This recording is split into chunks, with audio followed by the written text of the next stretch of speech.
Romanos capítulo 9, versos 14 a 18. Que diremos, pois? Há injustiça da parte de Deus? De modo nenhum, pois ele diz a Moisés: terei misericórdia de quem me aprouver ter misericórdia, e compadecer-me-ei de quem me aprouver ter compaixão.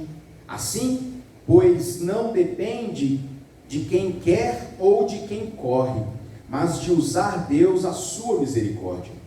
Porque a Escritura diz a Faraó: para isto mesmo te levantei, para mostrar em ti o meu poder, e para que o meu nome seja anunciado por toda a terra. Logo, tem ele misericórdia de quem quer, e também endurece a quem lhe apraz. Como eu disse, irmãos, para muitas correntes teológicas, o capítulo 9 de Romanos é como a criptonita para o Superman. É o calcanhar de Aquiles para Aquiles, o grande guerreiro. Porque nós podemos, irmãos, não concordar, não aceitar muitos posicionamentos teológicos, como é o caso da doutrina da eleição, predestinação, como muitos irmãos insistem em contrapor. Agora, para sermos honestos, não dá para dizer que não é bíblico, não dá para dizer que não é a palavra de Deus que está nos dizendo. Alguns dizem que o calvinismo, que é uma sistematização das doutrinas da palavra de Deus, da doutrina de Paulo. Se a gente pudesse nos dirigir a Calvino e a sua produção teológica, nós poderíamos dizer que Calvino foi um exemplo de um teólogo discípulo de Paulo, porque desenvolveu a sua produção teológica muito fortemente embasada pelos pensamentos de Paulo, bem como considerando toda a narrativa bíblica. Então, assim, a gente pode dizer que não entende, mas dizer que não é bíblico, nós faltaríamos com a honestidade, porque é a palavra de Deus que está nos dizendo. Eu quero convidar você a entrar no texto por meio do seu contexto. Nós estamos então naquilo que temos chamado de quarta parte da carta aos Romanos. Paulo começa falando de pecado, justificação, santificação, e agora, do capítulo 9 ao capítulo 11, ele se propõe de forma apologética. Paulo está defendendo a soberania de Deus na salvação. E como ele faz isso? Sistematizando o pensamento na revelação de Deus.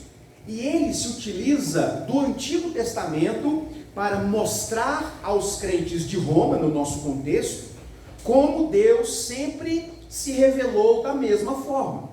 Então, para falar da doutrina da eleição, por exemplo, ele não constrói algo novo propriamente de Paulo, mas ele constrói boa teologia com base no Antigo Testamento, e é isso que ele faz agora, por meio de dois exemplos que serão objeto do nosso estudo nessa noite. Então, do capítulo 9 ao capítulo 11, Paulo se propõe a se defender ou a responder possíveis objeções que poderiam surgir no contexto da igreja de Roma. Então Paulo, ele não estava presencialmente na igreja de Roma. Então ele escreve, ele apresenta pressupostos, ele defende esses pressupostos com argumentos, tendo como base o Antigo Testamento e a revelação de Cristo no testemunho de Cristo, e ele se preocupa em responder possíveis objeções que pudessem surgir. É como se Paulo se antecipasse à conversa de corredor, a dúvidas que pudessem surgir. E para que essas dúvidas não suscitassem aí, quem sabe, divisão de pensamento na igreja, Paulo se propõe a explicar. Como quem diz assim: irmãos, o que eu estou dizendo é o seguinte. No capítulo 9, ele então está falando a respeito da incredulidade dos judeus. E ele pressupõe que depois de falar das alianças, de como Deus ama o seu povo, alguns judeus, e a igreja de Roma, embora de matriz gentílica, possuía grande contingente de judeus, pudesse pensar ou pudesse incorrer no coração de que as promessas de Deus feitas a Abraão teriam falhado. Porque Deus prometeu abençoar o seu povo, e a partir desse povo em Abraão e a descendência de Abraão. Então a descendência de Abraão é o povo judeu. Logo, se Jesus é o Messias, se Deus propõe salvar o seu povo em Jesus, e a maioria dos judeus desprezaram Jesus, as promessas de Deus então falharam, não cumpriram o seu propósito. E aí Paulo está dizendo o seguinte: então a rejeição de Israel não é incompatível com as promessas de Deus. Versos 6 a 13. E quais são os argumentos de Paulo para defender isso? Paulo faz a distinção do Israel étnico para o Israel espiritual, como se nós pudéssemos dizer da igreja visível e da igreja invisível. Paulo já havia mencionado isso lá no capítulo 2, que também foi objeto da nossa fala da semana passada, a respeito de que nem todos que são etnicamente judeus fazem parte, são israelitas de fato. Então, o fato de muitos judeus rejeitarem a Cristo não invalida as promessas de Deus, porque Deus há de salvar aqueles que Ele quis salvar. Isso não significa salvar um povo enquanto etnia, enquanto nação, mas indivíduos de cada povo, língua e nação, a partir do povo judeu. No entanto, o que eles não entenderam é que eles não eram um povo, etnicamente falando, exclusivo. Era a partir deles que a bênção de Deus na salvação alcançaria todo o mundo. Então, depois de dizer essas coisas, que Deus escolhe a quem Ele quer salvar, e o fato de alguém ser judeu não significa necessariamente alguém, ou naturalmente alguém salvo, isso poderia gerar um outro questionamento. Bom, se Deus escolhe salvar Joãozinho e não salvar Pedrinho, Deus é injusto. Por se Deus é todo poderoso, por que Ele não resolveu salvar todo mundo? Poderia ser um questionamento no coração daquelas pessoas. Paulo é tão sábio, e aqui inspirado pelo Espírito Santo, que é de fato um pensamento corrente, inclusive no meio evangélico, a ponto de algumas pessoas afirmarem que a doutrina da eleição é uma doutrina diabólica, porque como pode Deus escolher uns e não escolher outros? Pois é, irmãos, Paulo, no texto que lemos, está justamente nos mostrando que Deus não é injusto em não salvar todos. Nem todos serão salvos.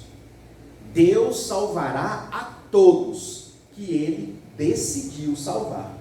Quer você queira, quer não, quer você goste, quer não, quer você esteja satisfeito com isso ou não, quer você creia na doutrina da eleição ou não, isso vai acontecer, porque Deus disse que assim seria.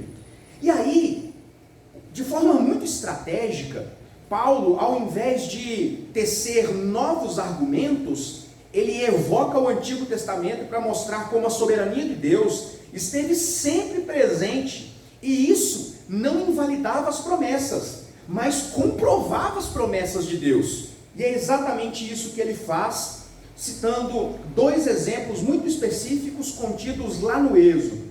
E ele começa o texto dizendo o seguinte: o que diremos, pois? A injustiça da parte de Deus? Irmãos, Paulo gosta muito dessas perguntas retóricas. Geralmente a gente, no uso comum da linguagem, nós fazemos pergunta quando nós temos alguma dúvida. Aluno na sala de aula, aluno comum na sala de aula, levanta a mão e diz: professor, eu não entendi, o senhor pode explicar de novo? Porque existe dúvida, ainda não está claro no coração. No entanto, existe como ferramenta de interlocução perguntas que não têm por objetivo expressar dúvida, mas chamar a atenção para um ponto específico. A isso nós chamamos de pergunta retórica.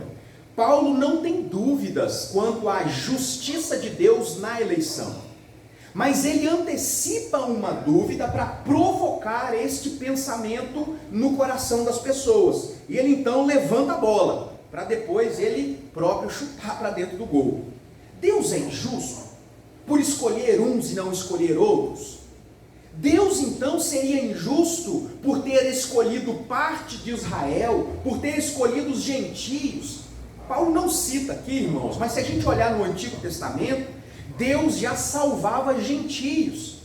E pessoas, judeus convictos, como os escribas e fariseus do tempo de Jesus e de Paulo, bem como profetas do Antigo Testamento, não agradavam-se muito bem disso.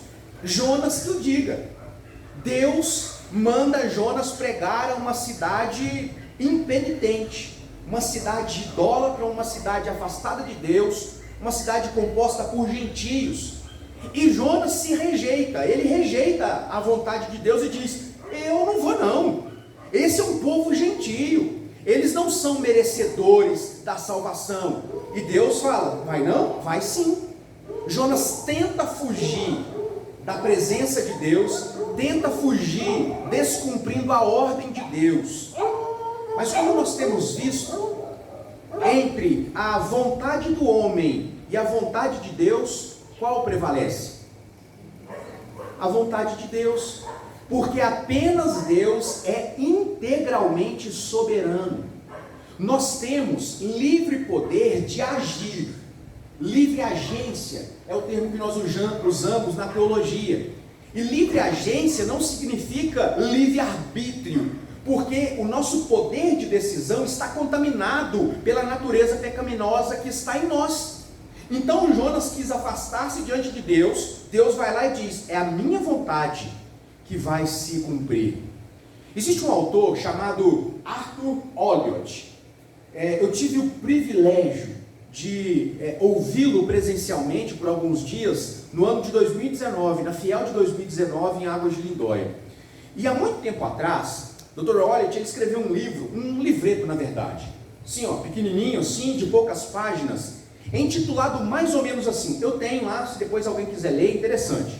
Ele diz assim: o profeta mais bem sucedido, Jonas, o profeta mais bem sucedido que fracassou.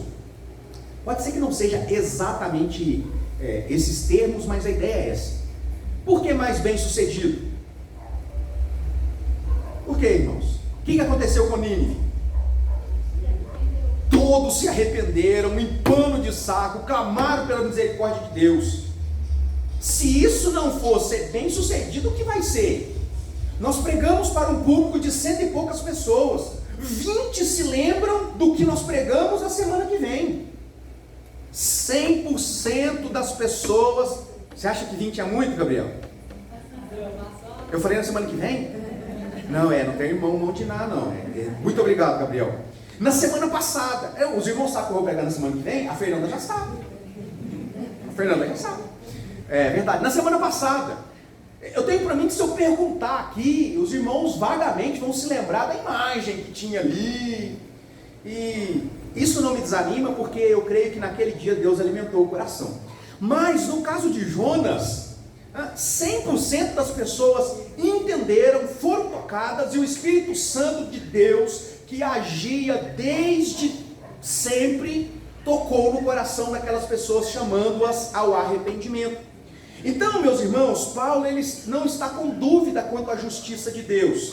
Ele deseja afirmar que Deus é justo em escolher, diga-se de passagem. E por isso ele diz a expressão em tom de exclamação, para que não reste dúvidas: Deus é injusto? Não, de modo nenhum. E aí ele nos apresenta então o primeiro exemplo da justiça de Deus na eleição. Quer ver? Paulo, possivelmente, se estivesse argumentando assim, ele diria: porque ele diz a Moisés, acompanhe comigo aí, verso 15: terei misericórdia de quem me aprouver ter misericórdia, compadecer-me-ei de quem me aprouver ter compaixão. Na sequência ele acrescenta: assim pois, não depende de quem quer ou de quem corre, mas de usar Deus a sua misericórdia. Para a gente entender aqui o que Paulo está dizendo, É necessário que a gente entenda o contexto, porque isso aqui é uma citação de Paulo, lá de Êxodo. Moisés saiu com o povo do Egito, as 10 pragas do Egito, maravilhas de Deus.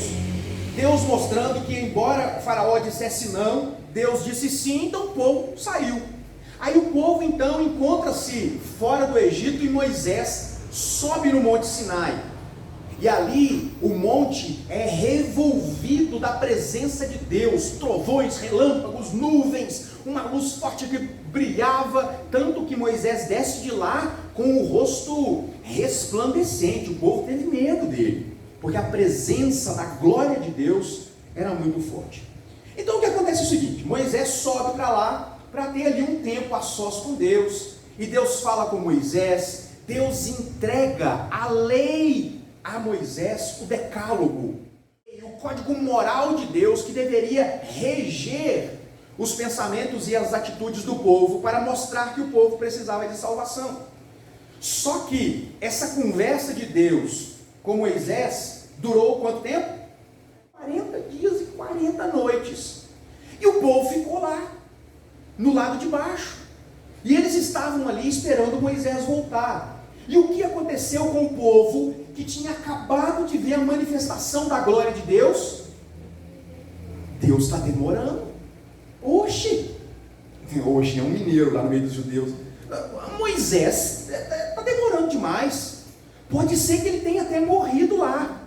Vamos fazer o seguinte: esse Deus aí de Moisés, ele demora demais para dar resposta para a gente. Vamos nós mesmo fazer um Deus para nós aqui, e a gente vai dizer que foi esse Deus que nos libertou. Fechado? Fechado. E aí o que eles fizeram? Juntaram as mulheres pela orelha, arrancaram os brincos, colaram, derreteram, fundiram e fizeram um bezerro de ouro, uma imagem de escultura, e adoraram aquela imagem. Fizeram um festival, um carnaval. O povo acha que isso é coisa nova, né? Um carnaval ali em torno, festividades. E aí Moisés está descendo do Monte Sinai, ele vê aquilo tudo, quebra as tábuas da lei, fica muito bravo, ordena a morte, ele ordena a morte dos idólatras, e Deus diz o seguinte: já quer saber, Moisés, eu vou consumir esse povo aí. Eles se esqueceram de mim.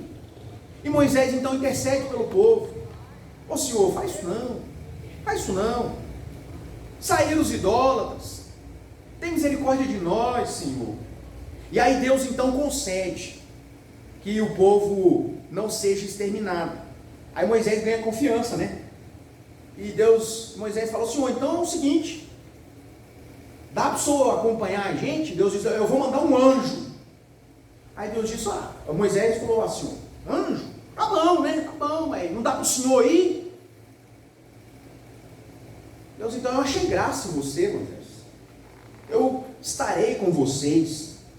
E aí Moisés se enche mais ainda. Ele falou: Senhor, então eu não posso ver um pouquinho da sua glória, não? Sim, ver o Senhor? A gente conversa assim, mas eu não vi ainda. E Deus: não, Moisés, eu vou passar por você a minha glória. Mas não é porque você está me pedindo, é porque eu quero.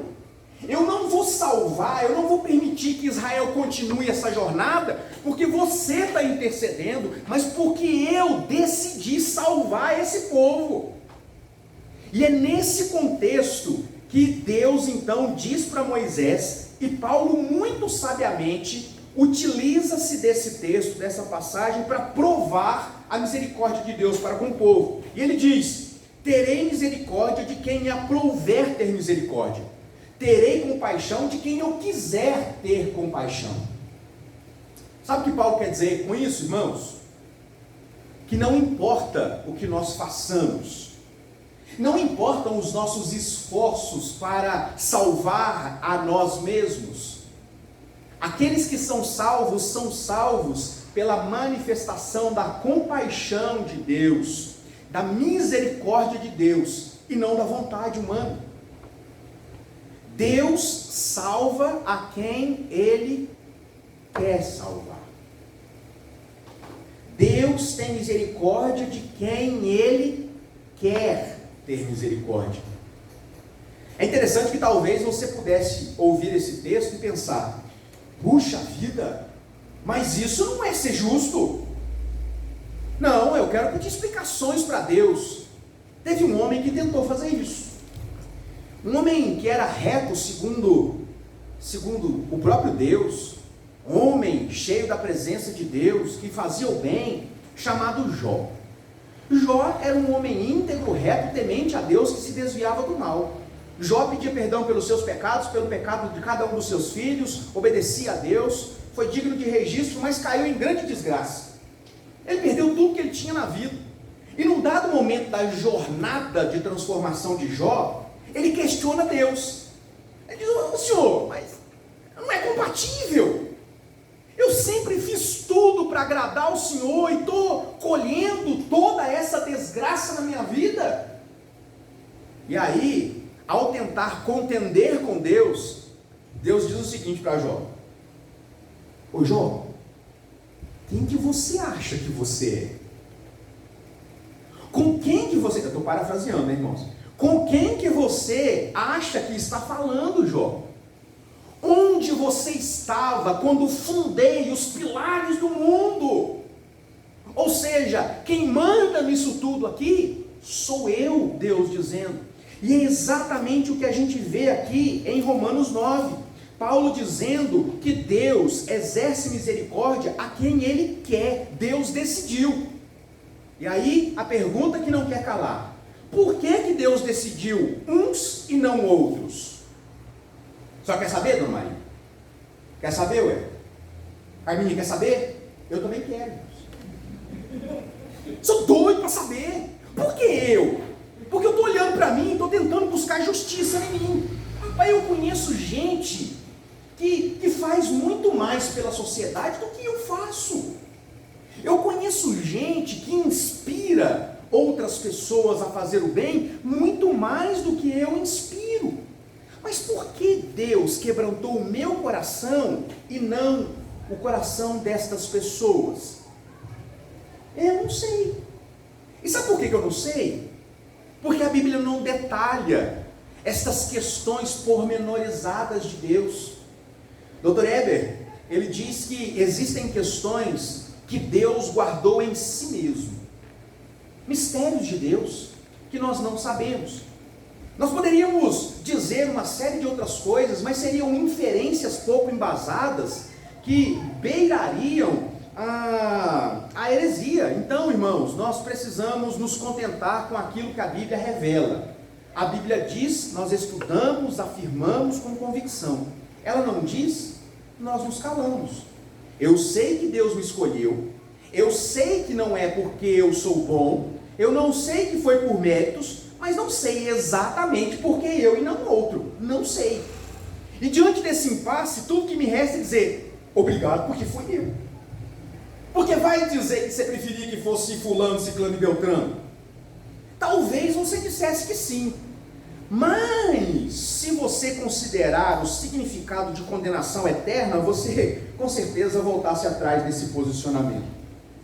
Então Paulo está dizendo: olha, Deus exerce misericórdia com quem Ele quer. Pronto, acabou. Quer você goste, quer não. Não gostou, come menos. É simples assim. E aí, as pessoas pudessem pensar: nossa, mas então Deus é injusto em escolher uns e não outros. Ele se utiliza de um segundo exemplo. E ele fala o seguinte, citando de novo o Antigo Testamento, mas agora, antes, lá no Êxodo, antes, quando o povo, depois da sexta praga, Moisés vai lá falar com o povo, com o faraó. Eu vou ler o texto, depois a gente resume isso aí. Verso 17, porque a Escritura diz a faraó, de novo, irmãos, argumento embasado no Antigo Testamento: para isto mesmo te levantei. Então Deus mandando a mensagem para faraó: para mostrar em ti o meu poder, para que o meu nome seja anunciado por toda a terra. Logo, ele tem misericórdia de quem quer e também endurece quem lhe apraz. Lá no texto, a gente pode ver Êxodo capítulo 9, verso 16. Por gentileza, vamos abrir a Bíblia, Êxodo capítulo 9, verso 16. Quem abrir, leia para mim, por favor. Mas deverás para isso ter mantido, a fim de mostrar-te o meu poder, e para que seja o meu nome anunciado em toda a terra. Muito bem, agora vamos voltar um pouquinho. Êxodo capítulo 9, verso 12, diz assim, porém, o Senhor endureceu o coração de Faraó, e este não os ouviu como o Senhor tinha dito a Moisés. Então Paulo pega este contexto e aplica a realidade da soberania de Deus para mostrar a justiça de Deus na salvação. O povo estava sendo liberto da escravidão do Egito, eles estavam sendo salvos ali daquela sujeição, e aí Deus fala com Moisés, vai lá, fala com o Faraó, e ele vai deixar vocês sair. E Moisés, vai lá. Só que o texto diz que Deus endureceu o coração de Faraó, para que Faraó não deixasse o povo sair, para que o amor, o poder, a soberania de Deus fosse conhecida para as gerações, para que em Faraó e seu exército, para que no povo do Egito, Deus mostrasse o seu poder. Então Paulo pega esse contexto e aplica exatamente a realidade de Faraó, no que diz respeito a Deus endurecer o coração.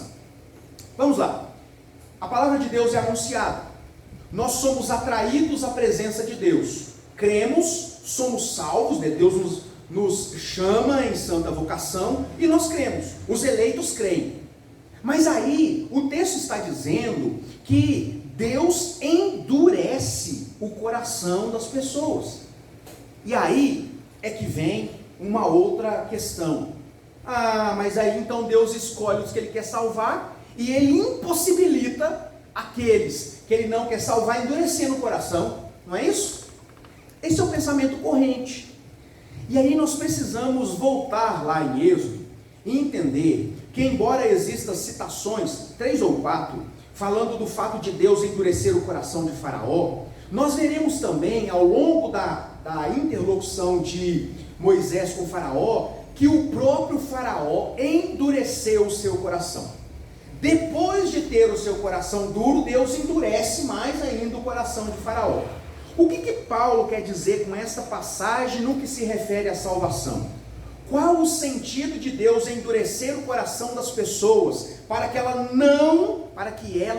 não compreendam a mensagem de Deus? Irmãos, nós precisamos entender que Deus endurece corações que já estão endurecidos.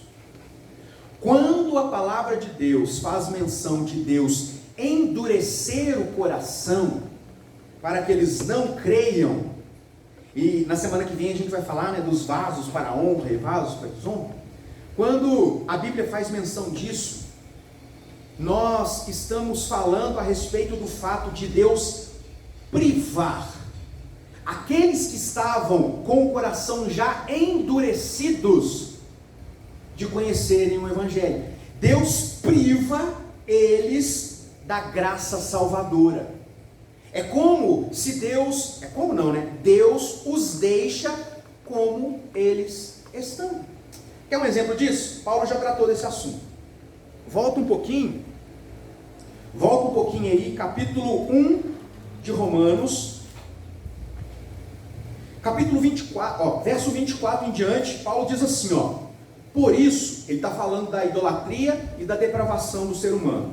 E ele vai dizer o seguinte, como conclusão: por isso os entregou Deus às paixões infames, porque até as mulheres mudaram o modo natural de suas relações íntimas por outro, contrário à natureza. Semelhantemente, os homens também, deixando o contato natural com a mulher, se inflamaram mutuamente em sua sexualidade, cometendo torpeza, homens com homens, e recebendo para si mesmos a merecida punição do seu corpo.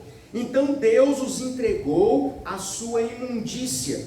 Ou seja, quando a Bíblia faz menção de Deus endurecer o coração, a Bíblia está nos dizendo que Deus está privando essas pessoas de entender a mensagem do Evangelho. Ou seja, Deus está deixando as pessoas com o coração duro como elas já estavam. Todos nós, antes de compreender a mensagem do Evangelho, éramos como Faraó, com o coração duro.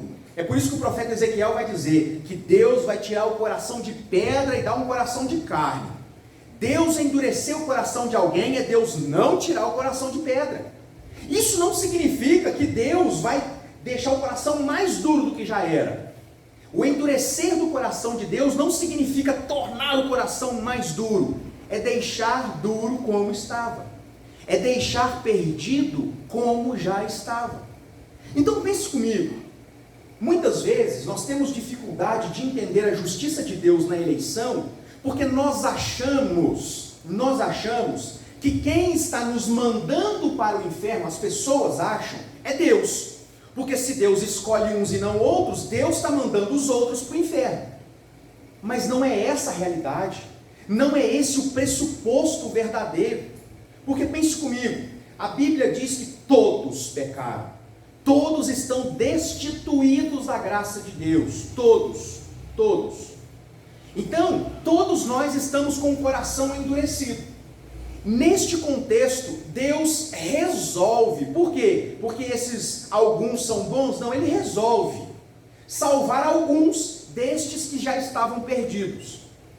Por fazer isso, Deus é injusto com os que já estavam perdidos? Com os outros que continuam perdidos? É óbvio que não. Existem muitos exemplos que nos ajudam a entender isso. Tem um que eu gosto bastante, eu sempre uso esse exemplo.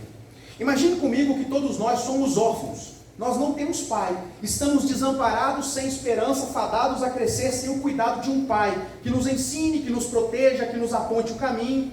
Nós estamos privados de segurança domiciliar, do aconchego do nosso lar. Certo? Todos nós somos órfãos.